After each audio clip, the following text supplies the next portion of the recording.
Olá, quero desejar uma boa quinta-feira para todos que já estão nos assistindo. Hoje nós temos aqui uma conversa especial com uma trabalhadora da saúde, uma trabalhadora da enfermagem, a Edileuza Fortuna, que é dirigente da Intersindical e dirigente do Sindsaúde de Santa Catarina, o sindicato que agrega, que congrega os trabalhadores da saúde. É uma categoria muito importante, sempre foi muito importante, mas nesse momento de pandemia é quem está na linha de frente do enfrentamento à doença, à contaminação, expostos a muitos riscos. O que é pior, o que a gente tem visto aqui, vamos conversar com a Edileuza, é a falta de equipamento de proteção individual, enfim, a falta de instrumentos básicos para se garantir a integridade física e emocional desses profissionais tão importantes para o nosso país, para a sociedade brasileira, importância que aumenta muito no enfrentamento da pandemia. Edileuza, um bom dia para você, e quero te passar uma pergunta aqui, para você nos contar para quem está nos assistindo, o que é que vocês têm visto, enfim, junto aos trabalhadores da saúde. Você estava me falando agora, vocês estão, enfim, constantemente conversando com a categoria, e você tem uma visão por dentro dos hospitais, enfim, de quem está na linha de frente. Queria que você nos contasse qual é a real situação que vocês estão verificando e que está afetando já muitos trabalhadores e trabalhadoras da área da saúde. Bom dia, Índio, bom dia a todos os companheiros e companheiras que estão assistindo. Eu acho que, eu estava pensando aqui como é que a gente ia tocar isso, né? Eu queria primeiro colocar, Índio, que eu trabalho há 26 anos esse ano como técnica de enfermagem.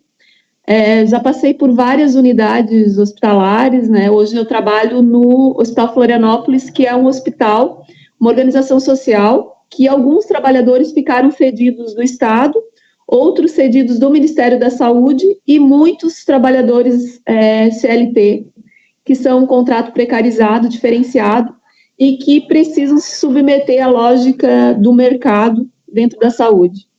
Mas eu estou te falando isso porque esse hospital hoje ele se tornou na Grande Florianópolis, porque Santa Catarina se dividiu por regiões e cada região ficou como um hospital de referência em Covid-19.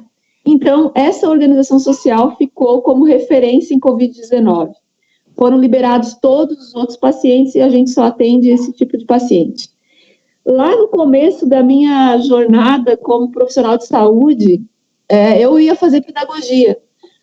Mas aí eu via minhas irmãs fazendo enfermagem e eu digo assim, olha, que é uma coisa interessante, se tu quer cuidar das pessoas, tu vai fazer enfermagem. E quando tu escolhe uma profissão que a maioria é mulheres, né? 93% dos técnicos de enfermagem são mulheres, um dado do Conselho Federal de Enfermagem, e a gente escolhe por o cuidado, mas o cuidado que no sentido de salvar a vida, de tu ver a pessoa melhorando, ter alta e ir para casa. E aí, na época que eu comecei a trabalhar, a gente era muito preocupado com o HIV, né? Com como se cuidar dos pacientes com HIV, porque nós éramos trabalhadores da saúde, grupo de risco. Depois veio a hepatite C, e já existia, mas veio a crescer muito no país, e eu trabalhei muito tempo no Hospital Florianópolis, na vigilância epidemiológica, que é onde a gente coleta os dados, vai lá, atende o paciente que tem hepatite C, tuberculose, sífilis, HIV, H1N1, que é um coronavírus, e ali eu pude olhar com outro olhar para a assistência da enfermagem. E aí também entender o que a gente está vivendo hoje, né? Que é um país que está subnotificando e que a gente não tem a realidade do que está acontecendo. A gente não sabe quantos profissionais, quanto da população, quanto daqueles trabalhadores que trabalham em serviço essencial do supermercado, no posto de gasolina, nas indústrias, no transporte coletivo, que estão contaminados. E aí, como profissional de saúde, todo mundo, vocês são heróis. Olha, a gente não quer ser herói. E eu estava vendo outro dia uma reportagem que tu fez também com uma médica sanitarista, e ela falava isso, a gente quer qualidade de trabalho todos os dias. E nós não estamos tendo isso. A gente está regulando os EPIs, estão regulando porque as grandes indústrias, as farmácias, está todo mundo comprando EPI, e estão vendendo a preço de ouro, né? E a gente não tem um governo decente que vai lá e estatize esse negócio, que tome as indústrias e faça produzir equipamentos para proteger a população, para proteger quem realmente presta assistência. E aí, como profissional de saúde, a gente tem uma carga viral já diferenciada. É por isso que 14% é contaminado na Itália e em outros países, esses são os índices. E no Brasil não vai ser diferente, porque a nossa carga viral já é diferenciada. A gente não tem, na maioria dos hospitais, um protocolo de longa data, que quando você vai preparar a medicação, você já teria que preparar de luva e de máscara, porque os antibióticos, a gente já, quando vai preparar, tu já inala um pouco desse antibiótico, tu já convive com várias outras doenças, a tua carga viral vai dificultando, né? E aí a gente também lá no começo, há um mês atrás, quando surgiu no Brasil, fevereiro, março mais efetivamente, ninguém trabalha de máscara. Só vai atender paciente com máscara quando ele tem sintoma, né? E aí é o caos que a gente ainda nem chegou no caos, mas eu acho que já está dado que vai ser 2 meses ou 3 meses ou nos próximos tempos aí, que eu acho que a gente vai viver num fechamento e numa abertura de isolamento social por um bom tempo. Não sei se eu te respondi, mas eu queria dizer que nós, profissionais da saúde, estamos sofrendo psicologicamente, mas também isso não vem de hoje, isso já vem de um sofrimento que já é anterior para os trabalhadores, que não somos diferentes, não só na saúde, né, em outras áreas também. Não, muito bem. Nesse momento, Edileuza, está acontecendo uma reunião das centrais sindicais, nossos companheiros da Intersindical estão participando, uma reunião virtual, claro, né, tudo precisa ser virtual, é uma reunião das centrais sindicais com o Ministério Público do Trabalho, enfim, com várias entidades que atuam no mundo do trabalho, e também com a bancada de senadores que particularmente está discutindo agora a MP 905, né? Mas um dos temas que a gente tem levado, inclusive pela Intersindical, é a importância de fazer uma reconversão produtiva para adaptar algumas indústrias à produção de equipamentos de proteção individual, enfim, de todo o instrumental necessário para enfrentar a pandemia, né?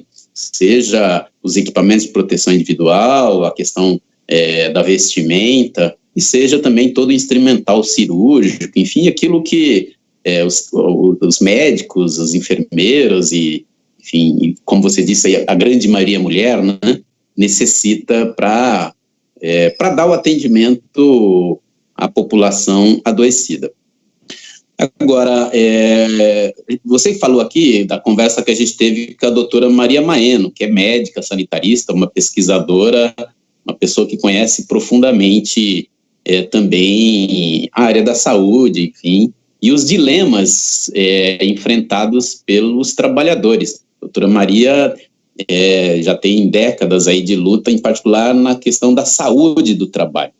E ela conversava com a gente sobre o que está previsto na medida provisória 927, que a gente comentava isso contigo esses dias também, né, que é o aumento da jornada de trabalho, né, extrapolando a jornada de trabalho já regular, e também na medida provisória retira o direito que o pessoal da saúde tem, e todos os trabalhadores têm, de caracterizar o adoecimento como uma doença ocupacional, como uma doença adquirida no trabalho, né?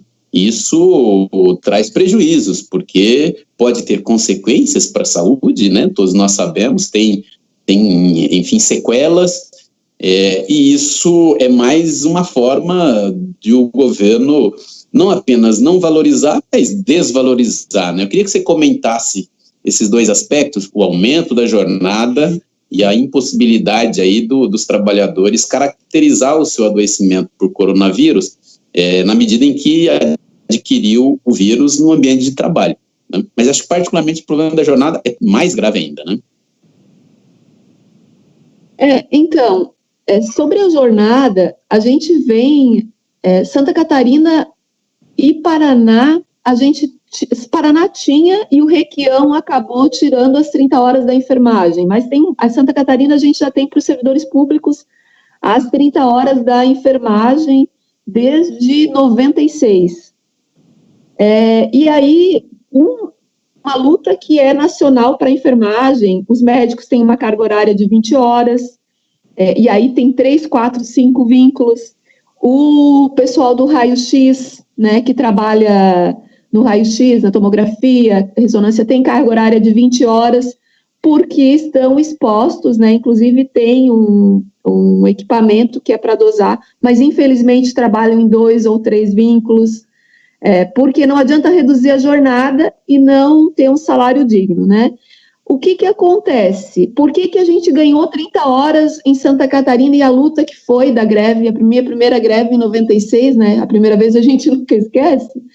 Lá em 96 a gente fez uma greve para conseguir a jornada de trabalho. Na verdade foi 92, mas 96 ganhamos no plano de cargos e salários. Por quê? Porque comprovadamente vários estudos científicos provam que depois de 6 horas na enfermagem, na assistência direta ao paciente, tu vai preparar a medicação, tu vai administrar a medicação, tu tem que ter as 5 certezas, que hoje já deve ter mudado muito, tu vai trocar o paciente, tu vai mudar de decúbito a cada 2 horas, sabe, é uma rotina exaustiva. E aí tu trabalhar 12 por 36 ou trabalhar numa carga horária mais de 6 horas, tu já não vai ter a mesma concentração para preparar, administrar, para ver o oxigênio do paciente, para ver os sinais vitais.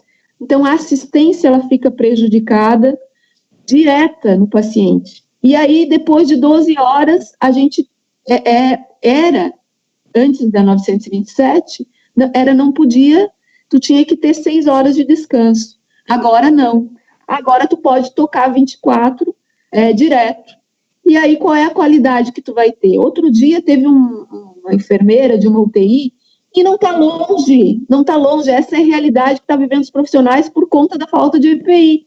De colocar fralda geriátrica para tu ficar na UTI, para tu não precisar te paramentar, porque para tu te paramentar e para tu tirar é um risco enorme.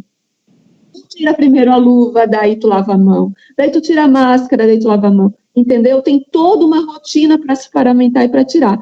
E se tu fica 24 horas, você já imaginou quantas horas tu vai ficar com uma máscara? Atrás da orelha, tu ficar 12 horas, atrás da orelha, tu chega a sair sangue. Tem colegas que mandam fotos que sai sangue de ficar. O óculos, várias vezes o pessoal vê na mídia, aqui marcado, sem contar o estresse que tu tá ali diretamente ligado quando tu tá lidando com o paciente, né, e tal. Sobre a questão da contaminação nos locais de trabalho e a saúde do trabalhador, né, nunca se preocupou, nenhum dos governos se preocupou em realmente implementar a política de saúde do trabalhador em todas as áreas. E aí na saúde não é diferente. Em 2004, eu trabalhava no hospital universitário e no hospital Florianópolis, 2004. Hoje, graças a Deus, né, eu estou em um serviço só, mas enfim, lá atrás eu era meio louca, mais nova também, e trabalhava em 2. E aí eu adquiri a tuberculose. E eu peguei no ônibus. a tuberculose. Numa noite eu lembro que junto com a enfermeira a gente passou 3 vezes uma sonda nasogástrica em um paciente de TB. E estava paramentada, com certeza, mas não digo que foi daquele paciente, porque eu trabalhava numa clínica médica e em outra clínica médica, onde tem isolamento e que tu lida com paciente com tuberculose, todas as doenças, né? E aí, quando eu fui passar no médico do trabalho, do estado, ele disse, tu não deve ter pego no trabalho, tu pode ter pego no ônibus. Ou seja, eu trabalhava 24 horas e folgava 24 e peguei no ônibus a tuberculose. Agora, tu imagina os pacientes que hoje estão lidando com coronavírus diretamente, né, em especial os hospitais que são referência, mas nos outros todos, né, assistência básica aqui nos postos de saúde, que o paciente chega sintomático e o vírus, tu fica muito tempo na superfície, né? E você vai tocar nos papéis, por isso que muitos administrativos também se contaminam, né? Porque ele fica no papel. Então, o fluxo de trabalho daqui para frente vai ter que ser mudado. Agora é uma preocupação, né? Porque onde já se viu a gente não conseguir colocar isso como uma doença de trabalho, não fazer CAT, e vai ser uma enxurrada de pacientes contaminados. Mas eu queria colocar, porque tocou o sinalzinho aqui do WhatsApp, e a minha sobrinha, que trabalha no Hospital Florianópolis, ela mandou uma mensagem que está de quarentena. Ela é técnica de enfermagem, e aí quando tu vê alguém que é de fora, é diferente, né, do que quando alguém da tua família. E eu já imaginava que os outros iriam se contaminar. Ela mora no mesmo terreno que a minha irmã, que é paciente de risco, e os filhos dela já estavam isolados da família. Essa é a realidade de milhares de trabalhadores e profissionais. De não enxergar, de não abraçar, de não beijar os seus familiares. E ela estava isolada dos filhos já fazia um mês. E hoje ela voltou para casa. Ontem ela disse assim, tia, eu tô meio ruim, assim, passei o dia na cama e hoje foi trabalhar, mandaram para casa, não fizeram o teste, mandaram para casa e ela está de quarentena. Ela é o exemplo de milhares de mulheres que estão longe, que vão ficar longe dos filhos, dos familiares, com a suspeita ou com confirmação. E aí, quando eu falava lá atrás de confirmação de coronavírus, Índio, é porque a gente adoece, se a gente adquirir, a gente é um paciente mais vulnerável a ir para a UTI, mais vulnerável a precisar de respirador. E quando a gente vê a notícia, fulana de tal, a Fernanda, minha amiga, está lá na UTI faz uma semana, a fulana Silvana da Joinville está na UTI uma semana, sabe? Isso mexe no psicológico dos profissionais, e aí tu não vai preencher nem o CAT por esse profissional? Como é que é isso, né? A testagem em massa, a gente precisa testar os profissionais de saúde urgentemente, testar o pessoal que trabalha no supermercado, que trabalha nas farmácias. Essa população precisa ser testada para ser isolada, para a curva não crescer, que está crescendo, né? Absurdamente no país. Eu acho que era isso que eu tinha para colocar e dizer que, infelizmente, o nosso presidente, ele não está levando a sério, e daí o ministro da Saúde não é um santo, né? Depois podemos comentar melhor quem é a pessoa, né? Ele está fazendo porque ele é médico e conhece a realidade, o que vai vir, o sucateamento que já tem e o que a gente vai sofrer daqui para frente. De fato, é muito, muito triste mesmo essa realidade. A gente tem visto aqui em São Paulo os relatos que ficaram aí bastante conhecidos do hospital no Tatuapé, uma situação absolutamente precária dos profissionais da saúde, completamente expostos à contaminação, né? E, como você bem disse aí, não são números, né? São pessoas. Em particular, para quem está na área da saúde, como você disse, tem uma carga viral muito maior, né? Então você recebe ali, e a integridade física e emocional, né? Porque também imagino que a pressão emocional, psicológica é ainda maior do que a pressão física, né? Você e o Sindsaúde, né, juntamente com a Intersindical, somos defensores do Sistema Único de Saúde, né, da importância do Sistema Único de Saúde para o país. Nós sabemos que já depois da Constituição de 88, os governos passaram a adotar várias medidas para não cumprir a determinação da Constituição, que era estruturar um sistema unificado no país. O projeto é muito bom, né? Eu conversei, você deve ter assistido, com o professor Gonçalo Vecina, que é um dos criadores da Anvisa, foi também uma pessoa que ajudou muito na estruturação do SUS, a própria doutora Maria Maeno, e a gente comentava de dois processos que eu queria que você comentasse. O sindicato aí faz parte da Frente Nacional em defesa do SUS, né, 100% público, contra a privatização da saúde, e que tem, enfim, uma luta em duas frentes, né, que é o processo que vem acontecendo na saúde brasileira, que é o processo de mercantilização, né, transformar a saúde numa mercadoria através das privatizações, das organizações sociais, como você bem disse, né, que é tirar o Estado e passar para grupos privados, enfim, e que já é uma tragédia o processo de mercantilização, né? E nos últimos anos, esse processo de mercantilização, ele deu um salto de qualidade para aquilo que os especialistas chamam de financiarização. Ou seja, os grupos hospitalares hoje, eles não pertencem mais a um médico, a uma família de médico, ou grupos hospitalares, eles pertencem aos bancos, né? Eles são hospitais e grupos que atuam na Bolsa de Valores, e que os gestores desses hospitais, eles não têm mais que dar satisfação aos pacientes, eles têm que dar satisfação aos, como é que a gente chama, os dividendos dos acionistas, quem compra as ações nas bolsas de valores desses grupos econômicos. Normalmente está tudo junto lá com os fundos dos bancos. Então, a gente tem um processo no Brasil que é absolutamente nefasto, né? Eu tenho uma experiência pessoal, meus pais meu pai faleceu há 15 dias, você sabe, né? Mas minha mãe segue vivendo lá em Promissão, que é aqui no interior de São Paulo, e meu pai teve, enfim, nos últimos anos, uma complicação em função da efisema pulmonar que ele tinha. E eu acompanhei, tive que várias vezes correr para lá, eu acompanhei muito de perto, assim, passei noites dentro do hospital, os profissionais da saúde lá do Hospital Geral de Promissão, a quem manda um abraço e um agradecimento, entendeu?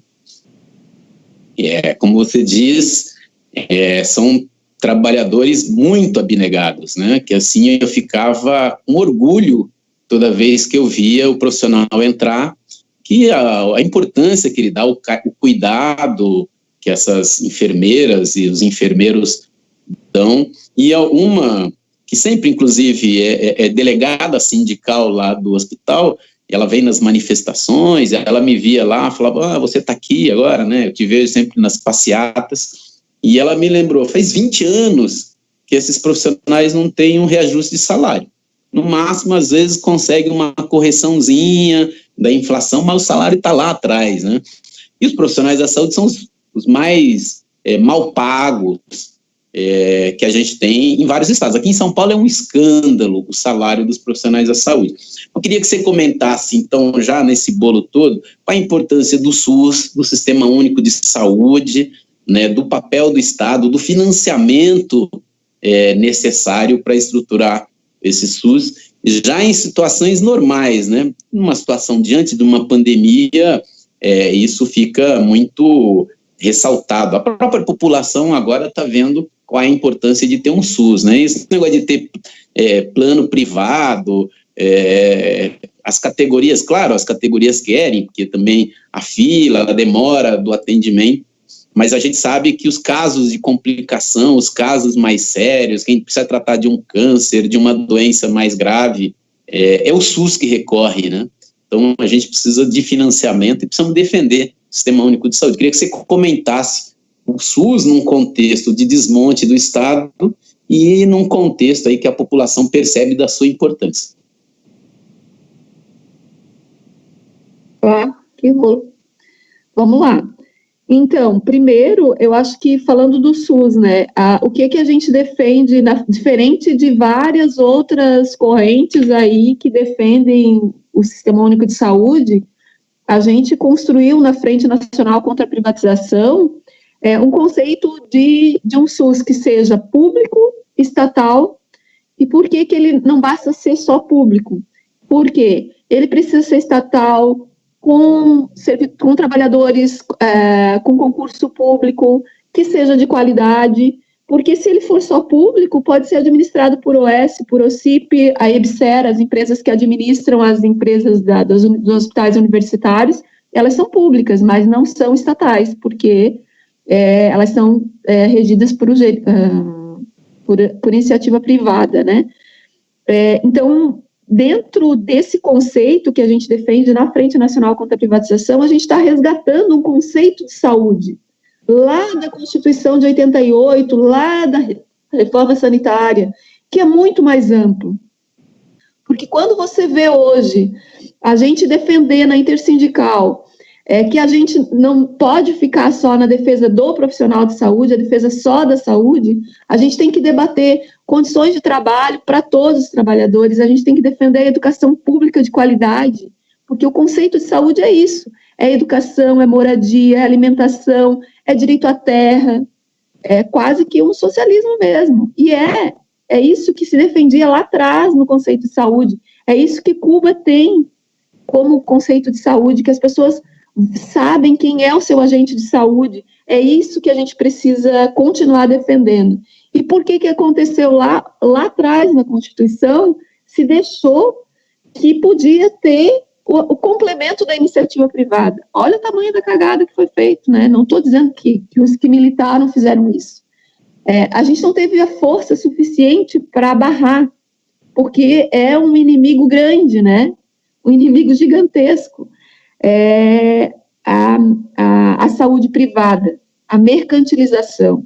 E aí, com isso, vem os planos privados de saúde que levam um grande dinheiro do sistema único, a desvinculação das receitas, os planos populares que eles estão querendo implementar, a privatização que vem através das organizações sociais, das empresas estatais, da EBSER, das OCIPs, que também tiram dinheiro enorme e que o conceito deles é diferente, de um conceito universal de saúde e um conceito de equidade, que você atende a pessoa conforme a necessidade que a pessoa tem, que você atende a pessoa universal, porque você atende a pessoa independente dela morar em algum lugar ou dela não morar, de ela ser brasileira ou de ela não ser brasileira.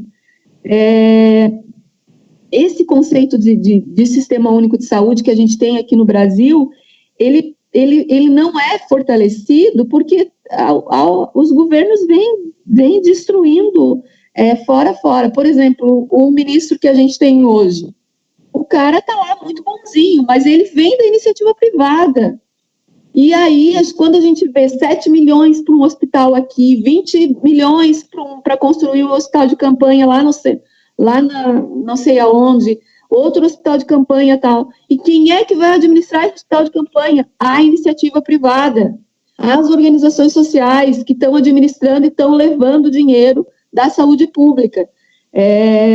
Outra questão que você colocou, a lei de responsabilidade fiscal, que é uma das questões que eles colocam para não ter concurso público e não admitir trabalhadores nos serviços públicos de saúde. E aí fica essa disparidade gigantesca dos trabalhadores que trabalham em hospitais privados, que trabalham uma carga horária maior, 12 por 36, dá 40, 44 horas semanais, e um salário de R$ 1.200, R$ 1.300 para técnico e R$ 1.800, R$ 2.000 para enfermeiro. E aí é absurdo, né? Desumano, né? que a gente vê. E para completar também, eu acho que a enfermagem não tem um piso, a enfermagem, os médicos, fisioterapeuta, assistente social, não existe piso para os profissionais de saúde, porque quando fala em profissional, não é só técnico de enfermagem, é toda uma equipe multiprofissional que é importante para que se atenda, né? Porque, principalmente agora, nesse período, a gente precisa da indústria farmacêutica à mão, e ela está na mão da iniciativa privada, não está na mão do sistema de saúde. A gente precisa de equipamentos hospitalares, e a gente tem na mão da iniciativa privada. E aí são o que mais lucra no mundo, depois do sistema financeiro, são indústrias de equipamentos e farmacêuticos, né? Então, a gente precisa reverter essa lógica, né? Enquanto não reverter essa lógica, a gente vai estar à mercê deles, e aí a saúde vai estar sendo tratada como mercadoria. Mas voltando aos profissionais, por que a gente precisa de uma equipe toda e bem valorizada? Porque o fisioterapeuta numa UTI, e os pacientes de coronavírus vão muito para a UTI, precisam de... O teu pai precisava de fisioterapia respiratória, porque o pulmão é o mais atingido nesse momento, precisa de fisioterapeuta, precisa do farmacêutico para ele dosar a medicação, precisa do médico para prescrever, precisa do enfermeiro para fazer a rotina da enfermagem. Ou seja, se a equipe não tiver coesa, se a equipe não tiver valorizada, se a equipe não tiver uma jornada de trabalho digna, aí não tem como que o sistema vai funcionar, né? Não tem condições desse sistema funcionar. E essa lógica de mercantilização está terrível, né? Porque dentro das organizações sociais se colocam metas para os trabalhadores, metas para os hospitais, dentro do contrato de gestão. E aí, o que é a meta? É o número de altas com o número de pacientes que entram. Ou seja, vamos liberar rápido esses pacientes para ir embora. E agora, nessa época, a gente vai ver que esse sistema vai entrar num colapso por conta disso também, né?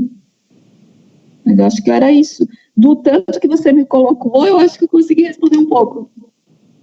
Não, respondeu sim, bastante objetivo e bastante esclarecedor aí para quem está nos assistindo. A doutora Maria Manhã, vou citar ela de novo aqui, porque acho que ela tocou em vários pontos que você, como da enfermagem, acho que ajuda também a gente formar uma compreensão melhor, né? Primeiro, você falou aí de várias funções, porque às vezes a gente quase nunca sabe, né? Quem está de fora vê o médico, vê a enfermeira e acha que é isso, né?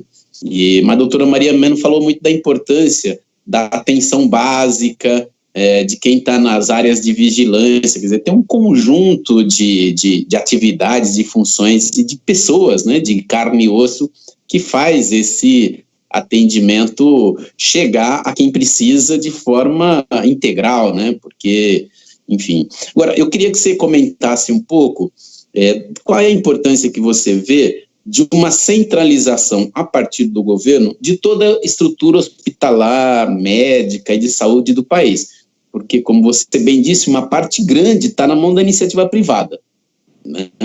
E até agora a gente não percebeu por parte do governo um processo de coordenação centralizada. O que precisa fazer, na minha opinião, pelo menos é o debate que a gente vem fazendo na Intersindical, é que o governo tenha que centralizar, inclusive, todos os equipamentos e toda a estrutura que está no setor privado tem que estar sob a coordenação de um comando central a partir do governo, a partir do Estado, né? Você não pode permitir com que os ricos tenham o atendimento e os pobres, que é a maioria do nosso país, e a gente já está vendo que a contaminação já chegou nas periferias, enfim, em locais onde as condições de moradia, as condições para manter a higiene pessoal, a falta de água, a falta de sabonete, enfim, isso é muito grave, né? Então, queria que você comentasse dessa importância de ter uma centralização de toda a estrutura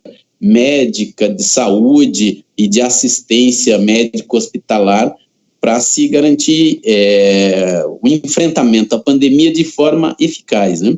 A outra questão, acho que você citou uma questão muito importante aí, que é essa coisa dos instrumentais hospitalares, cirúrgicos, O Brasil poderia ser uma potência nessa área, né? Se a gente tivesse um investimento pesado do Estado, você poderia reindustrializar a economia brasileira a partir da produção desses instrumentos. A gente poderia ser uma potência mundial a partir da fabricação aqui no Brasil desse conjunto de instrumental, né? É uma área que tem carências, né? A gente sabe, o Brasil é isso, quer dizer, você tem muitas carências e a gente poderia ter um processo de desenvolvimento industrial que era isso, investir pesado no saneamento básico, investir pesado na produção desses instrumentos hospitalares, ter um controle maior da indústria farmacêutica, da indústria química, né, dos fármacos. A gente tem aí vários dos nossos companheiros da Intersindical que trabalham na indústria farmacêutica, na indústria química, temos feito bastante esse debate aqui, né, os companheiros de Osasco, os companheiros da região de Campinas, ali toda essa região, mas eu queria que você comentasse essa questão e para a gente voltar aqui a falar um pouco da irresponsabilidade do governo diante, enfim, que o governo está fazendo aí, arriscando a vida das pessoas nessa aventura de dizer que não é para ter o confinamento. Então, a irresponsabilidade mesmo, eu acho que nem tem palavra para descrever quando ele vai para a rua sem máscara, cumprimenta as pessoas. Ele não, o governo Bolsonaro é aquilo que a gente fala, né? Não tem capacidade nenhuma de estar como presidente da República. Eu acho que a gente tirou uma posição muito adequada de colocar fora Bolsonaro, e fora Bolsonaro é toda a equipe que está lá, não é só ele, né? A gente precisa de pessoas que estejam comprometidas principalmente com as políticas públicas, e a saúde é uma das políticas públicas importantes que precisam ser fortalecidas. E aí a gente vai pagar caro com muitas vidas que não vão ser revertidas quando a gente não faz o investimento adequado em saúde. E aí eu vi uma reportagem, eu acho que foi no grupo da Intersindical, que a Nilza colocou, dos profissionais que trabalham em São Paulo nos cemitérios que estavam fazendo sepultamento e muitos estavam com D3, né, que é suspeita de coronavírus. Mudou da semana passada para cá, porque na declaração de óbito tu pode colocar várias possibilidades do que o paciente morreu. Suspeita, né? Ou a comorbidade que o paciente já tinha, ou o que suspeita que ele tem. E não estava sendo colocado Covid-19. Agora que começou a colocar, estava sendo colocado insuficiência respiratória. Aí pode ser que a gente comece a ter uma ideia dos pacientes que estão suspeitos para Covid-19, porque até agora não estava sendo colocado. E aí, quando se coloca Covid-19, a gente pode ter esse dado, e aí é a questão que a gente não funciona, porque não funciona, o Ministério da Saúde não está dando a devida atenção para a vigilância epidemiológica, não levam a sério os dados da vigilância epidemiológica, porque lá cada hospital tem a vigilância epidemiológica do hospital. Daí no hospital manda para a municipal manda para a estadual, que vai colocar os dados no sistema, um sistema que todos no Ministério da Saúde têm acesso e vão poder divulgar diariamente esses dados. Chega o atestado de óbito, você coloca dentro na vigilância epidemiológica o que aquele paciente, a suspeita daquele paciente, esse dado vai para o município e o município pode passar para frente. Ou seja, tem que usar o que a gente já tem no Sistema Único de Saúde da vigilância epidemiológica, os dados, cruzar esses dados e usar. E o governo não faz isso. Quando não houve a vigilância epidemiológica, quando coloca protocolos de manuseio em conformidade com o que a gente tem de equipamento, porque eu falava lá no início, o protocolo de usar máscara só em paciente que está com sintoma está errado, porque não tinha máscara o suficiente. Então, lá no início, comprei briga com vários colegas que diziam, mas é protocolo, estão chaveando por isso. Não, é porque não tem equipamento, porque a gente precisa usar todos os equipamentos disponíveis. Então, centralizar esses dados é importante. Agora, outro dado que é importante centralizar é o número de leitos disponíveis de UTI, o número de leitos disponíveis que a gente tem. E aí os filantrópicos, os filantrópicos que a gente chama, as organizações sociais, os hospitais federais, os municipais, todos têm que ter disponível quanto de leitos eles têm. Nos hospitais estaduais, onde funciona o sistema de regulação de leitos, até o meio-dia, quando eu estava na vigilância epidemiológica, a gente tinha que passar para a regulação do Estado quantos leitos ocupados e qual era a comorbidade daquele paciente. Como é que isso não chega na rede do Ministério da Saúde? Como é que a gente não consegue ter esses dados dos hospitais privados? E aí, esse louco comprando leito de hospital privado, pagando adiantado, né? A gente está dando dinheiro e um leito de UTI. Eu estava pesquisando outro dia, perguntei para um colega, ele disse que há um tempo atrás era R$9 mil a diária de um leito de UTI. Então, isso a gente precisa divulgar, que está sendo, quem está ganhando muito dinheiro é a iniciativa privada, e o Mandetta, ele vem da iniciativa privada, por isso que não se centraliza os dados, porque precisa enfiar dinheiro, né, na iniciativa privada, assim como eles fizeram com os bancos há semanas atrás. Então, vai continuar a subnotificação, vai continuar, porque eles não centralizam esses dados. O que o governo, se fosse um governo sério, igual aconteceu na Espanha, pega e estatiza todos os leitos da iniciativa privada, e quem vai regular é o Ministério da Saúde, esses leitos. Com relação a equipamentos, que eu acho que é uma bandeira que a gente tem levado, uma empresa aqui de Santa Catarina, a VEG, ela direcionou agora para a construção para produzir respiradores, que eu acho que se for feito em outras indústrias, a gente vai conseguir dar conta também, né, de atender, se não acabar o isolamento social, se continuar as medidas de higiene, se continuar a questão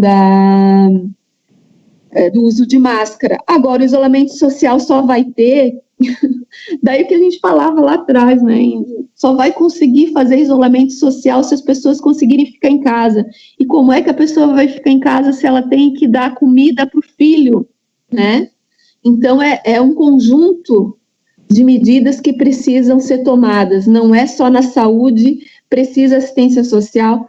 Na verdade, o que a gente precisa de políticas públicas que funcionem, todas as políticas públicas, e que o governo realmente dê as condições para as pessoas ficarem em casa. E não vai ser com R$600, né? Não vai ser, ainda mais com a burocracia que tem para chegar aos R$600.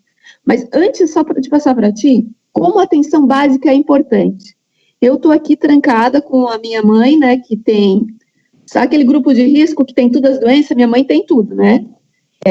Diabetes, problema de bronquite, todas as doenças, ela tem, agrupou tudo para ela.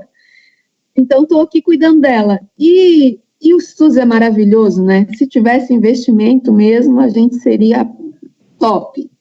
A equipe de saúde ligou, né, lá no começo, ligou perguntando como é que estava, como é que não estava, e com todas as deficiências que a gente tem, inclusive no município de São José.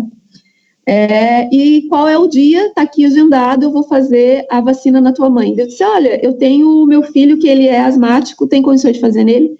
Tem sim. E eu sou profissional de saúde? Tem sim. Ou seja, eu não precisei sair de casa para fazer a vacina na minha mãe, no meu filho. E é assim que a gente defende, é assim que precisa funcionar, né? Só para dar um exemplo do que milhares de profissionais de saúde têm feito todos os dias e que tu viu lá na assistência com teu pai, todos nós acompanhamos.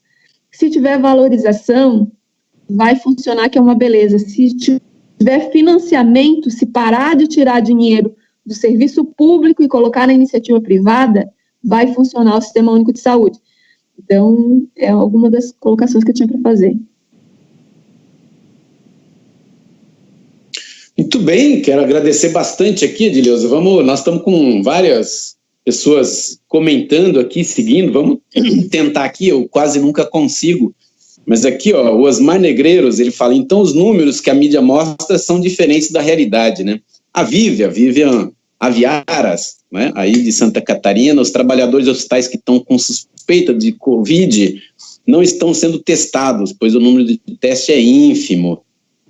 O Sérgio Augusto Sobrinho, a falta de EPI é uma constante, alunos do 6º ano de medicina em Campinas dando plantão e sem equipamento, por teoricamente não estar atendendo contaminados. Como saber quem está? O Sérgio, ele participa do Conselho Municipal de Saúde, além do filho dele ser estudante de medicina. Zé Ronaldo fala, o Bolsonaro deveria assistir essa live, né? Esse pulha do Bolsonaro, se ele assistisse, a gente ia mandar bons recados aqui para esse, desculpa, Edileuza, para esse merda do Jair Bolsonaro. A Silene Medeiros, Silene lá de Fortaleza, eu tenho visto bastante, até mandar um abraço para a Silene, para a Nacélia, para o Eriston, para os nossos companheiros lá do Sindicato de Servidores Municipais, e infelizmente todos os dias a gente vê assim constantemente o sindicato fazendo uma nota de pesar por mais um trabalhador, uma trabalhadora que está perdendo a vida, né? O Cacá, falando aqui fora, Bolsonaro em defesa da vida. Muito bem, Cacá. Valdineia, bom dia, Valdineia, está dando bom dia para a gente aqui. Zé Ronaldo de novo, né? Lembrando aqui do compromisso, a Dida Dias, a Dida lá da Baixada Santista, chamando mais gente, Heloísa, nossa nova mineira agora, comentando também, a Isabel Cristina, apoiada, SUS, público e estatal. A Isabel Cristina é professora da rede municipal aqui de São Paulo. Abraço a todos os trabalhadores da educação aqui do município de São Paulo. Nós vamos tratar aqui nos próximos dias também do problema da educação, agora com, enfim, o confinamento, como é que os profissionais da educação e os alunos, os pais também, né, pais e mães tratam dessa realidade. A Jane Magali, realmente, quem entende como é o serviço dentro de um hospital é quem está lá, está dizendo, você realmente tem conhecimento da causa, Edileuza. O Luiz Brandão, Promissão, minha cidade natal, onde eu conheci o Edson Carneiro. Luiz Brandão, meu amigo aí de infância. William Figueiredo, legal. Patrícia Barreto, por um sistema de saúde público de qualidade. E vamos lá mais, quem travou? Não, Marcelo Gonçalves, hoje aqui, ó, Marcelo Gonçalves diz, Índio, hoje o Sindicato dos Bancários faz 97 anos de história, meu sindicato aí, quase 100 anos de luta, na luta e na resistência, na defesa dos bancários da classe trabalhadora. Parabéns à categoria bancária, parabéns à diretoria do nosso sindicato, queremos mais emprego, dignidade para o nosso povo. Vou ficar emocionado aqui. Abraço, Marcelo. Nosso sindicato, a nossa categoria tem uma longa tradição de acompanhamento em saúde do trabalho, viu, Edileuza? Desde os anos 80, eu inclusive militei na área de saúde do trabalho, até porque fui acometido por uma lesão por esforços repetitivos aqui, tem quase 28 anos, e me traz muitas sequelas. Cristiane Fraga, um abraço aqui, muito esclarecedora. A Rita de Oliveira Gonçalves, parabéns pela matéria. Nosso amigo aqui, Maurício Edélcio, também bancário. Renilson, que é químico. A Mauri Soares, esse é o nosso comandante, a Mauri Soares, pai do Heitor, né? É o Heitor, né? Eu estou enganado, é Heitor, né? Abraço aí, Heitor. Figurinha. Quem mais? João Medeiros. Marcos de Oliveira, professor Marcos aqui também, lembrando aqui, faz uma observação muito importante, né? Heróis não morrem, precisa de salário, né? Os profissionais de saúde têm que ser tratados com dignidade, como trabalhadores que têm suas limitações, precisa ter seus direitos. Muito bem, meu amigo Marcos aqui. Bastante gente, eu peço que as pessoas comentem aqui. Maria de Lourdes Santana, bom dia, é um absurdo hospitais particulares não servir a população. Então, eu mando um abraço para todo mundo. E dizer, será que caiu aqui? Acho que não, né? Estamos aqui ainda. Edileuza, agradecer bastante você por essa conversa aqui, estamos quase ao meio-dia, mas queria que você fizesse aí as considerações finais. Hoje nós estamos numa batalha, você também tem acompanhado esse debate, que foi a votação da medida provisória 905 da carteira verde e amarela, né? Nós conseguimos arrancar várias coisas que estavam no texto original do Bolsonaro. Ele queria taxar obrigatoriamente o seguro-desemprego, Edileuza. A pessoa vai pegar suas míseras parcelas de seguro-desemprego, ele queria descontar 7,5%. A gente conseguiu arrancar isso do texto, mas ainda ficou lá uma pegadinha, diz que é opcional, nós não sabemos como é que vai funcionar isso. Conseguimos arrancar também do texto a redução drástica do adicional de periculosidade, que afetaria trabalhadores gari, trabalhadores das minas, trabalhadores das seguranças, várias categorias aí, trabalhadores do setor elétrico, químico, quem lida, né, com materiais perigosos, quem, enfim, na sua atividade profissional tem alguma atividade perigosa, tem um adicional de periculosidade que é importante, ele queria reduzir, conseguimos tirar isso também. Enfim, agora o texto continua muito ruim. Conseguimos tirar também aquela ideia de que ia cortar de 8% para 2% a contribuição para o Fundo de Garantia. Isso ia tirar, Edileuza, por ano, mais de R$ 1.500 do Fundo de Garantia das pessoas que ganham R$ 1.200. Um absurdo. Então, agora nós temos que fazer muita pressão sobre o Senado. Estamos aí com uma hashtag, quem puder ainda, hashtag caduca MP905. Caduca porque é uma medida provisória, como você sabe, ela tem um tempo de validade, né? O Bolsonaro editou lá em novembro, o Congresso Nacional renovou ela por mais 2 meses, então ela tem que ser votada sim ou sim até o dia 20 de abril, senão ela caduca, ela perde a validade. E uma manobra aí, os bolsonaristas estão bravos comigo aqui na rede, dizendo o Bolsonaro não tem nada a ver com o Rodrigo Maia.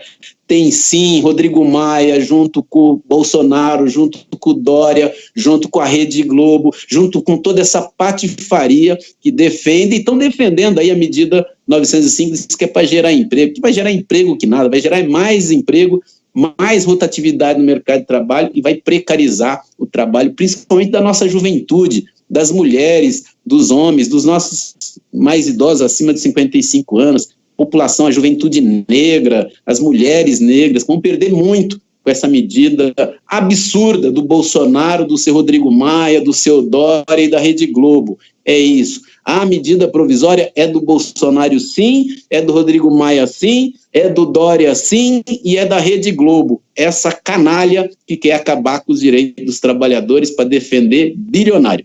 Queria que você fizesse as suas considerações finais, Edileuza, e lembrando aqui que amanhã nós vamos conversar com uma pessoa muito especial, uma mulher guerreira, que representa um povo guerreiro, que há mais de 500 anos resistem, que é a Sônia Guajajara, que vai conversar com a gente aqui sobre a situação dos povos indígenas, dos quais eu tenho orgulho de trazer no sangue e na cara, né?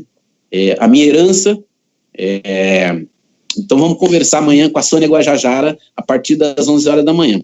Com você, Edileuza Fortuna, lutadora da saúde, para as considerações finais aí, deixar uma mensagem de esperança, né? Porque a gente está na luta, a luta é coletiva e nós vamos sair dessa coletivamente para um país melhor, mais justo, mais igualitário e que respeite a dignidade humana.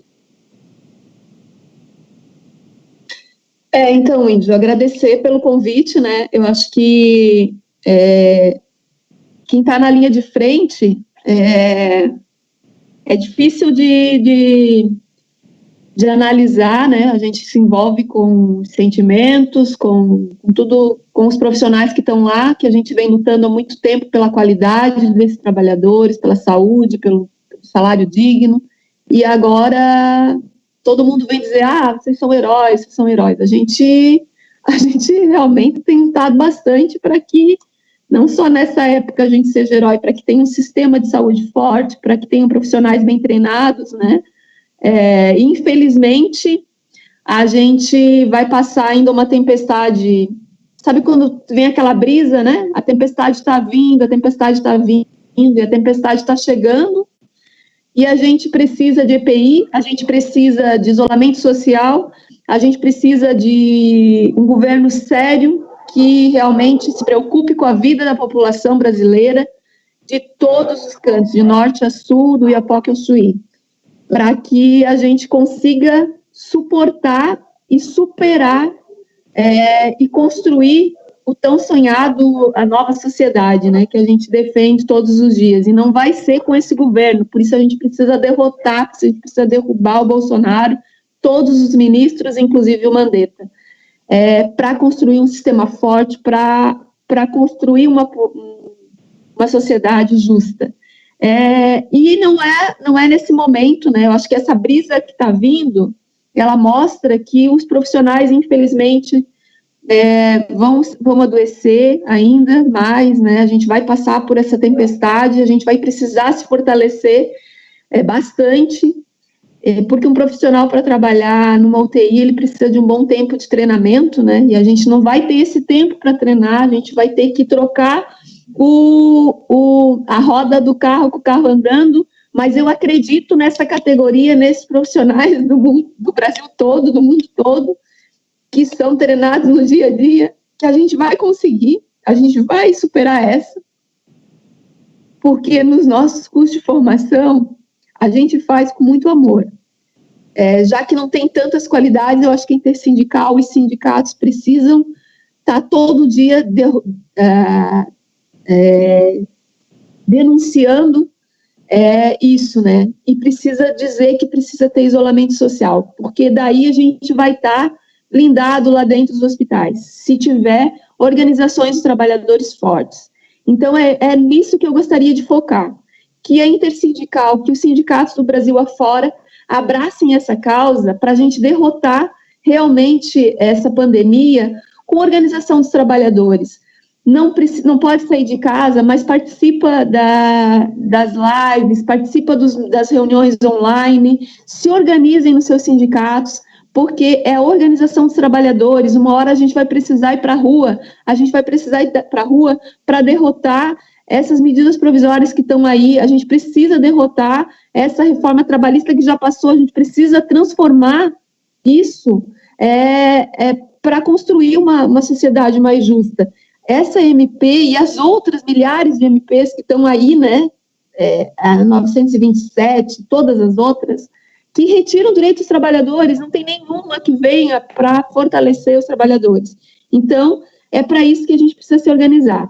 Então, queria agradecer, dizer que a Intersindical tem um papel importante de estar nos representando a nível nacional, no Congresso Nacional, tem que fazer pressão mesmo nos senadores, os senadores de Santa Catarina, a gente precisa fazer a pressão, são 3 senadores daqui, a gente precisa fazer a pressão, e todos os estados precisam fazer a pressão nos seus senadores, para a gente garantir que essa MP seja caduque realmente depois da semana que vem, e que saiamos dessa mais fortalecidos, como tu tem feito o trabalho todo dia, a gente também tem tentado fazer. Gostaria de encerrar com uma frase que o Gramsci falava, né, que o pessimismo dá razão e o otimismo dá vontade. É isso que a gente precisa colocar nesse momento. O SUS é nosso, ninguém tira da gente, direito garantido não se compra e não se vende. Muito bem, Edileuza, terminando aí com o mote dos profissionais da saúde, aí, dos trabalhadores da saúde. Quero mandar um abraço aí para os trabalhadores da saúde aí, as mulheres, né, principalmente, que é a maioria da categoria. Tive a honra já de ir algumas vezes, participar de assembleia aí com vocês, na porta do hospital, né, conversei com vários outros. Também tenho a honra aqui, os profissionais da saúde, aqui o Sim Saúde São Paulo, por várias vezes também participei de atividades, conheço vários, pessoal de Minas Gerais, Érico, quero, em nome de vocês, mandar um abraço e a nossa solidariedade a todas as pessoas que atuam na área da saúde, desde quem está lá na limpeza, né, aos médicos, são todos muito importantes, né, todos têm a mesma importância e precisam ser valorizados, né. Esse negócio de tudo bem, a gente também vai bater palma, né, precisa bater palma, mas precisa garantir a valorização do trabalho, precisa garantir respeito à integridade física e emocional nesse momento em que o país está particularmente nas mãos desses profissionais, enquanto esse despreparado do Bolsonaro quer desmontar o país e destruir o país. Como você bem lembrou, aproveitar aqui para mandar um recado para os senadores do estado de São Paulo, né, o Major, como é que é agora? Deu até um branco aqui no nome do senador aí da extrema-direita bolsonarista, né, a Mara Gabrilli, o senador José Serra. Se votarem contra o trabalhador, nós vamos botar fogo no pavio em vocês, né? E se essa nossa geração aqui trata na luta coletiva, se vocês levarem o país para a barbárie, as próximas gerações vão tratar os seus filhos, os seus netos, as suas gerações com barbárie, né? Nós vamos chupar o sangue dessa canalha que só atende aos interesses do rentismo e dá uma banana para o povo brasileiro jogando no desemprego, na miséria. Muito obrigado, Edileuza. Desculpa a minha indignação aqui, a gente faz luta e a indignação é o motor da gente lutar, porque não faz sentido viver se não for para querer uma sociedade justa, humana, solidária, igualitária. Que é isso, né, gente? É para ser feliz e para buscar uma saída coletiva. Muito obrigado, um bom dia. Convido a todo mundo a compartilhar, a fazer essa mensagem, essa reflexão bonita, emocionada aí da nossa querida Edileuza, chegar para mais gente, dialogar aí com os profissionais de saúde. Esse espaço aqui está aberto para outros profissionais da saúde, para militantes, dirigentes aí também da saúde. Vamos voltar aqui a falar outras vezes com as pessoas que trabalham na linha de frente na saúde. Lembrar que amanhã estaremos com Sônia Guajajara e vamos seguir, como você disse, em casa, mas fazendo pressão política nos poderosos, né? E é possível fazer pressão nessa cambada aí que nunca olha para o povo brasileiro. Tem que olhar para o povo brasileiro, para as mulheres e homens que constroem a riqueza desse país e que precisa ser respeitado. Bom dia, Edileuza, um abraço aí para toda a nossa companheirada, para a Mauri e para toda a turma aí. Um abraço e quando acabar esse confinamento nós vamos tomar aí uma cerveja, um suco e vamos comemorar a vitória da classe trabalhadora, que com certeza virá através da organização, da consciência política e da disposição de lutar por uma causa que é coletiva. Bom dia e agradeço a todos que acompanharam mais um dia e vários aqui estão todos os dias com a gente. Grande abraço, vamos à luta, vamos garantir a vida acima do lucro e vamos garantir principalmente a vida e a integridade daqueles que estão se expondo